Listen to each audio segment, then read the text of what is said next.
Cuán firme cimiento se ha dado a la fe de Dios en su eterna palabra de amor. Con el propósito de compartir con usted las inmutables verdades de la palabra de Dios, presentamos A través de la Biblia, un estudio detallado y sistemático de toda la Biblia que le ayudará a conocer lo que Dios ha revelado para nuestro provecho espiritual. Estos estudios bíblicos fueron diseñados y elaborados por el Dr. J. Vernon McGee, versado maestro de la Biblia, quien dedicó la mayor parte de su vida a la enseñanza clara y sencilla de la palabra de Dios. Acompáñenos, pues, mientras avanzamos en nuestro recorrido a través de la Biblia. Cuán firme cimiento la palabra de Dios. Es un gozo estar nuevamente con usted, amigo oyente, para traerle otro estudio de la serie A través de la Biblia. Hablábamos de Melquisedec y destacamos el hecho de que aunque el libro de Génesis es un libro de familias, no se nos dice nada de la familia o la genealogía de Melquisedec. La epístola a los Hebreos expresa con claridad que no se menciona la genealogía de Melquisedec porque en lo que se refiere a su oficio de sacerdote, él fue un tipo de Cristo. Nuestro Señor es rey, es hijo de Abraham y es hijo de David. El evangelista Mateo nos dice esto y es importante que nosotros lo entendamos. Pero también Jesucristo es nuestro sumo sacerdote. Y es importante que entendamos que en lo que toca a la creación, Cristo no tuvo principio ni fin de días. Es el eterno Dios. Juan nos dice en el primer capítulo de su Evangelio que en el principio era el Verbo, y el Verbo era con Dios, y el Verbo era Dios. Y que dejó la gloria de los cielos, y que fue hecho carne, y vimos su gloria. Por tanto, lo que vemos aquí en Melquisedec es un tipo maravilloso del Señor Jesucristo. El versículo 18 nos dice, entonces Melquisedec, rey de Salem, y sacerdote del Dios Altísimo, sacó pan y vino. Esto nos recuerda las palabras del Señor Jesucristo cuando dijo, todas las veces que comiereis este pan y bebiereis esta copa, la muerte del Señor anunciáis hasta que Él venga. Esta es la razón por la cual Melquisedec sacó pan y vino, porque él estaba anunciando aquí la muerte de Cristo. Es sobre esta base que bendice a Abraham. Bendito sea Abraham del Dios Altísimo, el Elohim, el Creador. Melquisedec era el sumo sacerdote del mundo de aquel entonces, y el Señor Jesús es el sumo sacerdote del mundo hoy en día. Aarón lo fue para Israel y para el tabernáculo. Melquisedec lo fue para el mundo de aquel día. Y nuestro Señor Jesucristo es según el orden de Melquisedec en su persona. Y la última parte del versículo 20 dice, y le dio a Abraham los diezmos de todo. Veamos ahora la prueba por la cual pasa Abraham. El versículo 21 de este capítulo 14 de Génesis dice, entonces el rey de Sodoma dijo a Abraham, dame las personas y toma para ti los bienes. Esta es una tentación para Abraham. Según el código de Hammurabi, este hombre Abraham tenía el derecho sobre los bienes y aún sobre las personas. El rey de Sodoma es muy astuto. Dice que él se quedaría con las personas y que Abraham podía tomar los bienes. Esta es una tentación para Abraham, y si él hubiera tomado los bienes, uno siempre diría, pues aquel hombre Abraham es un hombre rico porque Dios de veras le ha bendecido. Pero el rey de Sodoma habría dicho, Dios no le bendijo, yo se los di, y yo enriquecí a Abraham. Abraham pues se dio cuenta de esto, y entonces responde al rey. Leamos los versículos 22 al 24 de este capítulo 14 de Génesis. Y respondió Abraham al rey de Sodoma, he alzado mi mano a Jehová Dios Altísimo, Creador de los cielos y de la tierra, que desde un hilo hasta una correa de calzado, nada tomaré de todo lo que es tuyo, para que no digas, yo enriquecí a Abraham, excepto solamente lo que comieron los jóvenes y la parte de los varones que fueron conmigo, Aner, Escol y Mamre, los cuales tomarán su parte. Abraham está bajo la influencia de la bendición de Melquisedec, y es bueno que hubiera conocido a Melquisedec. Porque Dios siempre nos prepara para enfrentarnos con cualquier tentación, con cualquier prueba que nos llegue. Y dice en la primera carta del apóstol Pablo a los Corintios, en el capítulo 10, versículo 13, «Pero fiel es Dios, que no os dejará ser tentados más de lo que podéis resistir, sino que dará también, juntamente con la tentación, la salida, para que podáis soportar». Dios, pues, preparó a Abraham para enfrentarse con esta prueba. Al salir Abraham hizo un pacto con Dios. Había dicho, «Oh Dios, no estoy entrando en la guerra para adquirir los bienes. No tengo interés en las posesiones. Quiero restaurar y liberar a mi sobrino Lot. Permite que yo haga esto». Y Dios se lo permitió. Por eso Abraham se lo dice al rey de Sodoma, y esto entonces constituye un testimonio para con el rey. Lo que dice es, «Yo adoro al Dios vivo y verdadero, y he jurado que no tomaré nada de la guerra. Tú no puedes enriquecerme. No voy a dejar que me des ni un lazo, ni un hilito siquiera, porque si me los das, dirás que fuiste tú quien me ha enriquecido. Si me enriquezco, no será por causa tuya. Dios es quien lo hará».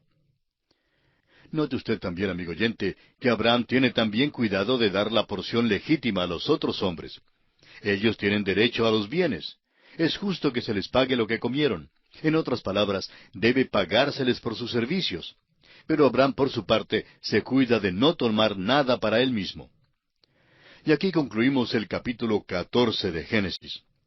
Llegamos ahora al capítulo 15 y encontramos en este capítulo la cuarta aparición de Dios a Abraham. Dios se revela a Abraham de una manera más completa y reafirma sus promesas. Llegamos a uno de los puntos principales de la Biblia aquí en este capítulo. Y encontraremos otro punto principal más adelante en el capítulo 17. El versículo 1 de Génesis 15 dice, «Después de estas cosas vino la palabra de Jehová a Abraham en visión, diciendo, No temas, Abraham, yo soy tu escudo, y tu galardón será sobremanera grande». En esta cuarta aparición, Dios anima a Abraham y lo lleva más adelante. Abraham acaba de dar un paso grande de fe cuando salió a liberar a Lot y cuando rehusó recibir los bienes que el rey de Sodoma le había ofrecido. Por tanto, el Señor se le aparece para fortalecerlo. Dios le dice ante todo que Él es su escudo. Y amigo oyente, eso es maravilloso. Tal vez durante la batalla con los reyes, Abraham se encontró en peligro y no sabía si viviría o no. Dios entonces le recuerda que Él está listo para defenderle y le dice, «No temas, Abraham, yo soy tu escudo». Luego le dice que también su galardón será sobremanera grande. Le dice a Abraham que hizo bien en rechazar los bienes. «Soy tu galardón, Abraham. Te voy a galardonar». Qué maravilloso es cuando un hombre está dispuesto a simplemente creer a Dios y acudir a Él. Es maravilloso contemplar lo que Dios puede hacer con tal hombre y por tal hombre. El versículo 2 del capítulo 15 nos dice, «Y respondió Abraham, Señor Jehová, ¿qué me darás, siendo así que ando sin hijo, y el mayordomo de mi casa es ese Damaseno Eliezer?» Detengámonos aquí por un momento y notemos que Abraham es muy práctico. Amigo oyente, creemos que a Dios le agrada que seamos prácticos. Ojalá pudiéramos deshacernos de la piedad falsa y la actitud hipócrita que muchos asumimos hoy. Abraham le está diciendo a Dios que no quiere tener más riquezas. Le dice a Dios que no le faltan las riquezas. Lo que pesa de veras en su corazón es el deseo de tener un hijo. Le recuerda a Dios que todavía está sin hijo, y que Dios le ha prometido que será el padre de una nación, y que su descendencia será tan innumerable como la arena del mar. La petición de su corazón es, pues, un hijo. Según la ley de aquel día, la cual era el código de Hammurabi, Eliezer, el siervo de Abraham, actualmente el mayordomo, heredaría todos los bienes de Abraham para su descendencia. Por eso, si Abraham no tenía un hijo, todas las posesiones pasarían a posesión del hijo de Eliezer como herencia. Ahora los versículos 3 y 4 dicen, «Dijo también Abraham, Mira que no me has dado prole, y he aquí que será mi heredero un esclavo nacido en mi casa». Luego vino a él palabra de Jehová diciendo, «No te heredará éste, sino un hijo tuyo será el que te heredará». ¿Sabe usted, amigo oyente, que Dios es práctico cuando el hombre es práctico con él? Dios asegura a Abraham que el heredero no vendrá por su siervo. Dios le dice de nuevo que tendrá un hijo. Así pues, Dios lo toma de la mano y lo lleva fuera bajo las estrellas. Ahora sabemos que era de noche porque leemos en el versículo 5, y lo llevó fuera y le dijo, mira ahora los cielos y cuenta las estrellas, si las puedes contar. Y le dijo, así será tu descendencia. Primero, Dios había dicho a Abraham que su descendencia sería tan innumerable como la arena en la orilla del mar. Ahora le dice que su descendencia será tan innumerable como las estrellas de los cielos. Por tanto, este hombre Abraham realmente tiene dos descendencias. Una descendencia es física, y esa es la nación de Israel. La otra descendencia es espiritual, y esa es la iglesia. Ahora, ¿cómo se llega a ser parte de esa descendencia espiritual? Solamente por la fe. El apóstol Pablo declaró a los Gálatas que eran hijos de Abraham. En su carta a los Gálatas, capítulo 3, versículo 29, dice, y si vosotros sois de Cristo, ciertamente linaje de Abraham sois, y herederos según la promesa. Estos eran los descendientes de Abraham por la fe en Jesucristo. No es la descendencia de Abraham según la línea natural. Un predicador tuvo el privilegio de hablar a un grupo de jóvenes judíos hace muchos años. El predicador habló de las glorias de la ley mosaica y del cumplimiento de aquella ley en la persona de Cristo Jesús. Comenzó por decirles que se alegraba hablarles porque ellos eran los hijos de Abraham. Pero les dijo que él también era hijo de Abraham. Ellos se miraron unos a otros con gran sorpresa. Luego el predicador les dijo, ¿cómo es que uno llega a ser hijo de Abraham? Hay pues dos descendencias de Abraham, y es maravilloso saber esto. Ahora el versículo 6 de este capítulo 15 de Génesis dice, y creyó a Jehová, y le fue contado por justicia. Este es uno de los grandes versículos de la Biblia, amigo oyente, y nos detendremos brevemente aquí para estudiarlo. Usted recuerda que Dios había llevado a Abraham de la mano y lo condujo afuera bajo las estrellas. Sin duda, Abraham pudo ver unas 4,000 estrellas, quizá más. Había más de 50,000 en esa región donde él miraba.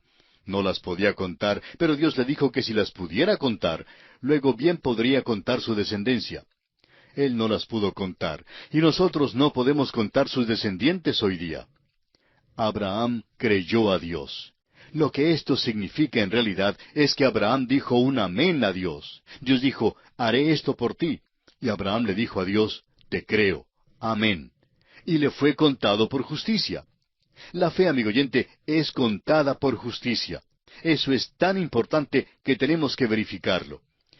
El apóstol Pablo lo usa en su epístola a los Romanos capítulo 4 versículos 1 al 5, diciéndoles, ¿qué pues diremos que halló Abraham nuestro padre según la carne? Porque si Abraham fue justificado por las obras, tiene de qué gloriarse, pero no para con Dios. Porque, ¿qué dice la Escritura? Creyó Abraham a Dios y le fue contado por justicia. Pero el que obra no se le cuenta el salario como gracia, sino como deuda. Mas al que no obra, sino cree en aquel que justifica al impío, su fe le es contada por justicia. Abraham encontró, según la carne, que no podía ser justificado por las obras. Se dio cuenta que su fe no era justicia, pero que Dios la contó por justicia. Es una recompensa de la gracia. Aún la fe no es una obra de la cual podamos gloriarnos. La fe le es contada por justicia. Si uno puede obrar para ganar la salvación, entonces Dios le debe a uno la salvación. Se la debe a la persona que la gana. Pero amigo oyente, Dios nunca salva de otra manera sino por la gracia. Nunca ha tenido otro método para salvar. Si usted es salvo, es porque creyó a Dios, aceptando a Cristo Jesús como su Salvador personal. Cree que Dios le ha provisto la salvación. Al que no obra para obtener la salvación, al que no obra, es decir, al que no hace nada para merecerla, su fe le es contada por justicia. Cree en aquel que justifica al impío. ¿A qué clase de personas justifica? A los impíos. La fe es contada precisamente por lo que no es. Esos son hombres impíos, injustos, pero la fe les es contada por justicia, y es por eso que los que están sin Dios y luego creen, son declarados justos. Mas al que no obra, sino cree en aquel que justifica al impío, su fe le es contada por justicia. Es contada por lo que no es. Abraham, pues, creyó a Dios. Aceptó simplemente lo que le decía Dios y creyó a Dios. Así es como se salva el pecador, y así es como usted, amigo oyente, puede ser salvo, simplemente creyendo que Dios ha hecho algo por usted, que Cristo murió por usted y que resucitó. Dios entonces le declarará justo al aceptar usted a Cristo Jesús como el Salvador de su alma. En el tercer capítulo de la Epístola a los Gálatas, los versículos 6 al 9, encontramos esta misma gran verdad. Dice allí: Así Abraham creyó a Dios y le fue contado por justicia. Sabed por tanto que los que son de fe, éstos son hijos de Abraham. Y la Escritura, previendo que Dios había de justificar por la fe a los gentiles, dio de antemano la buena nueva a Abraham, diciendo: En ti serán benditas todas las naciones. De modo que los de la fe son bendecidos con el creyente Abraham. La fe, amigo oyente, la fe que Abraham tuvo, le hizo fiel a Dios. Pero no es salvo por serle fiel, es salvo por creer a Dios. Y eso es de suma importancia. Volvamos ahora al capítulo 15 de Génesis y leamos los versículos 7 y 8 que dicen: Y le dijo: Yo soy Jehová, que te saqué de Ur de los Caldeos para darte a heredar esta tierra. Y él respondió: Señor Jehová, ¿en qué conoceré que la he de heredar? Vemos aquí cuán práctico era Abraham. Cree en tratar con la realidad. Y creemos que hoy nos hace falta hacer lo mismo. Nos hace falta la realidad en nuestras vidas cristianas. Y si no hay realidad en su vida, amigo oyente, entonces no hay nada allí. Demasiadas personas hoy día se hacen niños que quieren jugar cuando se trata de la iglesia. Pero Abraham, en su manera muy práctica, pregunta a Dios cómo es que va a conocerlo. A Abraham le gustaría tener esto por escrito. Después de todo, Abraham no tenía un título de propiedad de la tierra. Dios le dice: Abraham, me alegro que me hayas preguntado, porque me voy a encontrar contigo en el tribunal, y ante el notario público voy a legalizar este pacto que hago contigo. También vas a tener un hijo. Voy a hacer un pacto contigo y vamos a reunirnos allí, y yo firmaré en la línea correspondiente. Quizá usted dirá que nos estamos alejando un poco del texto de nuestro estudio de este libro de Génesis, porque no se encuentra nada acerca de una reunión entre Dios y Abraham ante el notario público en un tribunal. Amigo oyente, permítanos decirle que, según la ley de aquel entonces, eso es exactamente lo que Dios quiso decirle a Abraham. Leamos ahora los versículos 9 y 10 de este capítulo 15. Y le dijo: Tráeme una becerra de 3 años, y una cabra de 3 años, y un carnero de 3 años, una tórtola también, y un palomino. Y tomó él todo esto, y los partió por la mitad, y puso cada mitad una enfrente de la otra, mas no partió las aves. Dios le dijo que alistara las cosas que se emplean en el sacrificio. Trae una becerra, una cabra, un carnero, y pártelos por la mitad. Pon cada mitad una enfrente de la otra. No partas las aves, sino pon una acá y la otra al otro lado. Ahora esa es la manera en que los hombres hacían el pacto en aquellos días. Arreglaban un sacrificio así como este, y los dos hombres que estaban haciendo el pacto lo declaraban. Se ponían de acuerdo para comprar o vender, y acordaban el precio, y después de llegar a un acuerdo firme, los dos se juntaban de la mano y pasaban por medio del sacrificio. En aquel entonces, esta ceremonia correspondía a lo que hacemos nosotros hoy en día, de ir al tribunal y firmar ante un notario público. Eso es exactamente lo que ocurrió aquí. Y vemos que Abraham alistó todo según las instrucciones que Dios le dio. El versículo 11 dice: Y descendían aves de rapiña sobre los cuerpos muertos, y Abraham las ahuyentaba. Si usted hubiera estado allí, hubiera visto todo el despliegue de los sacrificios. Era la costumbre de aquellos días. En Jeremías encontramos una referencia a esta costumbre. Al parecer, era la costumbre de muchas de las naciones de aquellos tiempos. Leemos en el capítulo 34 de Jeremías, versículo 18, que dice: Y entregaré a los hombres que traspasaron mi pacto, que no han llevado a efecto las palabras del pacto que celebraron en mi presencia, dividiendo en 2 partes el becerro y pasando por medio de ellas. Vemos aquí una escena muy humana. Abraham lo ha preparado todo, y mientras espera al Señor, las aves del aire descienden, es decir, el gallinazo, el buitre, los cuervos y las demás aves que comen cuerpos muertos, y Abraham está allí ahuyentándolas. Todas habían llegado a banquetear, y es como si dijeran: Bueno, Abraham, por lo visto, el que hace el pacto contigo no ha aparecido. Tal vez llegará tarde. Y Abraham respondía: Sí vendrá, y no tardará. Simplemente me mandó a preparar las cosas y prometió estar aquí para hacer el pacto. Ahora leamos el versículo 12. Mas a la caída del sol sobrecogió el sueño a Abraham, y he aquí que el temor de una grande oscuridad cayó sobre él. Abraham es paralizado en sueños y puesto a un lado. Parece algo extraño. Dios le paraliza en sueño cuando debe hacer el pacto. Este es un pacto extraordinario, amigo oyente.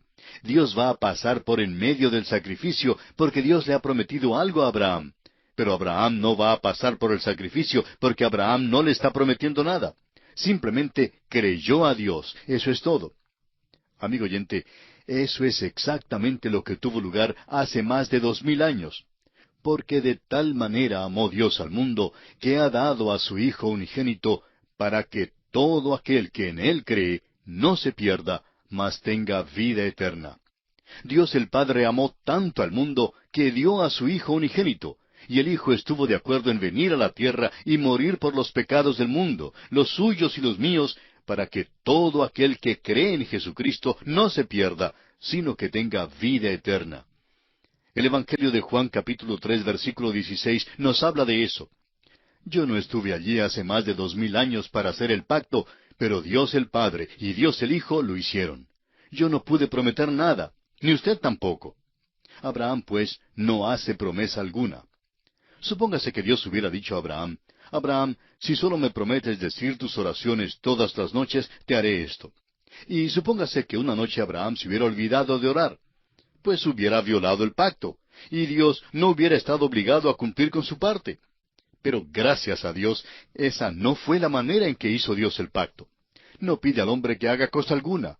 El hombre simplemente dice un amén a Dios. El hombre simplemente tiene que creer lo que Dios ha hecho.